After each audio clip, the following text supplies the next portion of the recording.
నమస్తే, welcome to our channel. నేను మీ అనిల్. మనతో సీనియర్ జర్నలిస్ట్ భరద్వాజ్ సార్ అయితే ఉన్నారు. సార్ నమస్తే. సార్ నమస్తే.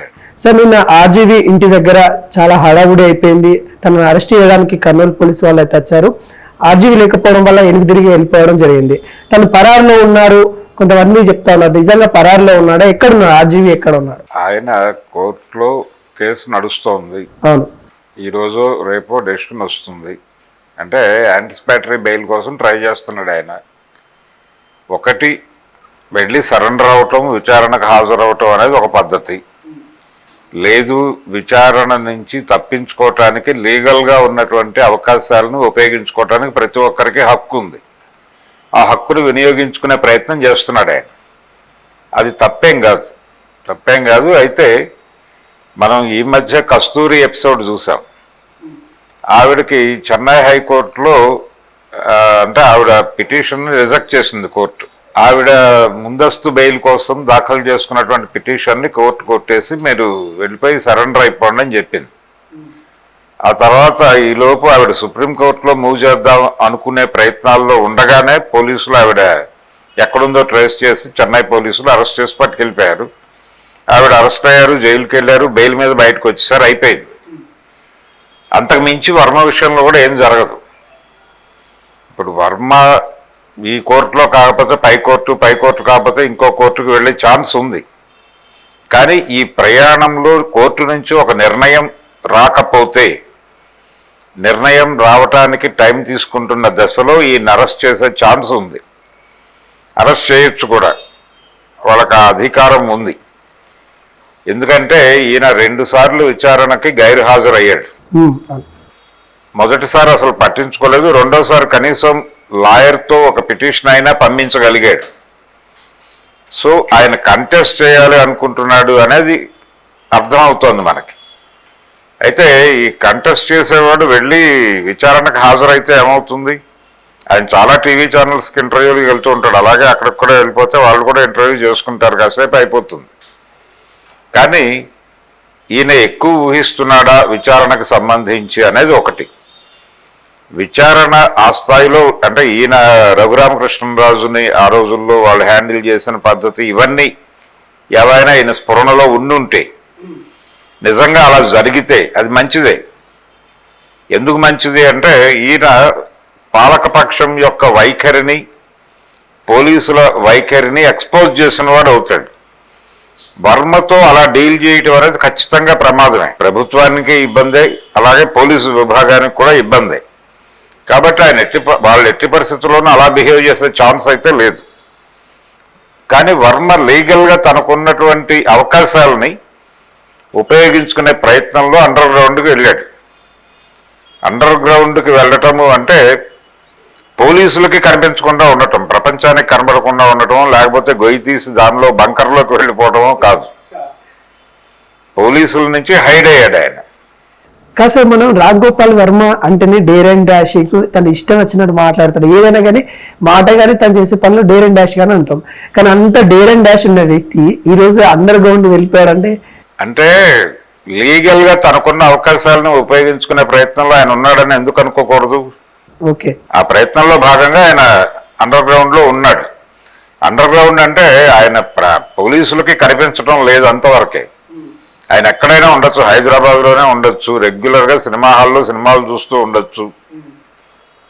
అంటే పోలీసులకి ట్రాక్ అయ్యి ఉన్నటువంటి అడ్రస్ల్లో కాకుండా ఇంకెక్కడో ఉంటాడు ఆయన. ఫోను అవి స్విచ్ ఆఫ్ చేసుకుని, లేదు వేరే నెంబర్ ఏదైనా దగ్గర పెట్టుకుని ఆపరేట్ చేస్తూ, తన కేసులో కోర్టు నుంచి ఒక పాజిటివ్ డెసిషన్ వచ్చే వరకు ఆయన హైడ్ అయ్యి ఉండొచ్చు. అలా ఉన్నవాళ్ళు అనేక మంది ఉన్నారు. కాబట్టి ఈయనవి ఈ పద్ధతికి అంటే ఆయన లీగల్ అడ్వైజర్స్ కూడా సలహా ఇచ్చి ఉండొచ్చు. 4 రోజులు అవాయిడ్ అవ్వండి, కోర్టు నుంచి ఏదో పాజిటివ్ డెసిషన్ వస్తుంది, వచ్చిన తర్వాత మీరు ఓపెన్ అవుదురు కానీ అని చెప్పి ఉండొచ్చు. దాని ప్రకారమే ఆయన ఫాలో అయ్యి ముందుకు వెళ్తూ ఉండొచ్చు. ఆయన అంటే ఎప్పుడైతే ఆయనకి పోలీసులు ఆయన ఆ ఇంట్లో లేదు, వాళ్ళ ఆఫీసు ఇల్లు ఒకటే, అక్కడ ఆయన ట్రేస్ కాలేదు, ఇమ్మీడియట్ గా రకరకాల కథనాలు వస్తున్నాయి. ఆయన కేరళ వెళ్ళిపోయాడని, మోహన్ లాల్ దగ్గరికి వెళ్ళాడని, మోహన్ లాల్తో ఏదో ప్రాజెక్ట్ ఉందని. అంటే ఆయన అడ్వకేట్ కూడా మాట్లాడాడు. ఆయన ఆల్రెడీ రకరకాల ప్రాజెక్ట్స్లో ఉన్నారు ఆయన. ఆ ప్రాజెక్ట్స్కి సంబంధించిన హడావిడి మధ్యలో ఈ విచారణకు హాజరు కావడం కష్టం అయి ఆయన వాయిదా కోరుకుంటూ పిటిషన్ వేశారు. ఇంకోటి, ఒకవేళ మీరు చేయాలనుకుంటే వర్చువల్ గా చేయండి అని అడుగుతా ఉన్నాడు. వర్చువల్ చేయటం అనేది ఈ దశలో కుదురుతుందా అనేది ప్రశ్న. ఓకే. అంటే వర్చువల్ విచారణలు జరుగుతాయి. వర్చువల్ విచారణలు ఎక్కడ జరుగుతాయి? ఎస్కార్ట్ ప్రొవైడ్ చేయలేని పరిస్థితుల్లో జైల్లో ఉన్నటువంటి అండర్ ట్రయల్ ఖైదీని ఎస్కార్టులు రెగ్యులర్ గా ప్రొవైడ్ చేయలేని పరిస్థితుల్లో ఈ కేసు వాయిదాల మీద వాయిదాలు పడుతూ ఉంటుంది. అతను కోర్టుకు రాడు ఎస్కార్టులు లేక. అటువంటి సమయంలో ఈ కేసు తేల్చేయాలి అనేటువంటి మూడ్లో కోర్టు ఉంటే అప్పుడు వర్చువల్ విచారణ పెట్టేసి చేస్తారు. ఓకే. అది దానికి ఒక కండిషన్ ఉంది. అంతే తప్ప అసలు విచారణే వర్చువల్గా జరపడం అనే దగ్గర సమస్య ఉంది. ఈయన వెళ్ళి హాజరవటం వలన ఎక్స్పోజ్ చేయగలుగుతాడు. ప్రభుత్వాన్ని, పోలీసు విభాగాన్ని ఎక్స్పోజ్ చేసేటువంటి ఒక అద్భుతమైన అవకాశం ఆయన చేతిలో ఉంది. దాన్ని జారవిడుచుకోకూడదు.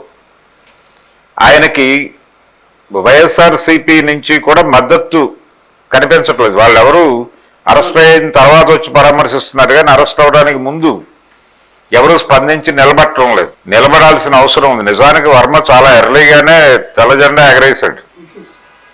అంటే ఎప్పుడైతే రిజల్ట్ తేడాగా ఉంటుంది అనేటువంటి, ఎలక్షన్ రిజల్ట్ తేడాగా ఉండబోతోంది అనే విషయం అర్థమైందో ఆయన ఫర్దర్గా ఇక నేను జీవితంలో పొలిటికల్ సినిమాలు తీయను అని ఒక మాట చెప్పాడు ఆ రోజునే. కాబట్టి ఆయన ఒక రకంగా తెల్ల జెండా ఎగరేసినట్టే. కాకపోతే ఏంటంటే ఆయన ఇమేజ్ ఒకటి ఉంది, ఆయన బిహేవియర్కి సంబంధించిన వ్యవహారం ఉంది. దీని గురించి వర్మ గారు పెద్దగా ఆందోళన పడుతున్నాడని నేనైతే అనుకోవడం లేదు. ఆయన లీగల్ లైన్లో ఫైట్ చేసే ప్రయత్నం చేస్తున్నాడు. లీగల్గా తనకు ఉన్నటువంటి అవకాశాలను సంపూర్తిగా వినియోగించుకుని కోర్టు నుంచి కూడా నెగిటివ్గా వచ్చి, ఇప్పుడు కస్తూరికి ఎలాగైతే యాంటిసిపేటరీ రిజెక్ట్ అయిందో అలాగే ఈయనకు కూడా రిజెక్ట్ అయితే వెళ్ళిపోయి సరెండర్ అవుతాడు. లేదు ఇక్కడ కోర్టులో రిజెక్ట్ అయితే ఇంకో పైకోర్టుకు వెళ్తాడు. ఆ పైకోర్టులో రిజెక్ట్ అయితే ఇంకా పైకోర్టుకు వెళ్తాడు, సుప్రీంకోర్టుకు వెళ్తాడు. అక్కడ కూడా రిజెక్ట్ అయితే బెంచీని కోరతాడు. ఈ ప్రయత్నాలన్నీ జరుగుతుండగా ఆయన అండర్ గ్రౌండ్లో ఉండటం అనేది ప్రమాదమే. ప్రమాదం అంటే ఏ క్షణంలోనైనా అరెస్ట్ అవ్వచ్చు, ఒక ప్రమాదం. రెండోది, ఆయన ఆల్రెడీ చాలా ప్రాజెక్టుల్లో ఉన్నారు అని చెప్తున్నాడు ఆయన లాయర్ గారు. ఆ ప్రాజెక్టులు చేసుకోవడానికి కూడా ఇబ్బంది. అంటే ఇది సినిమాకి సంబంధించిన వ్యవహారం, ఎక్కడో షూట్ జరుగుతోందనే విషయం ఎవడో చెప్తాడు, పోలీసులు అక్కడికి వెళ్ళి అరెస్ట్ చేస్తే ప్రాజెక్ట్ ఆగిపోతుంది. దానికంటే కూడా శుభ్రంగా వెళ్ళిపోయి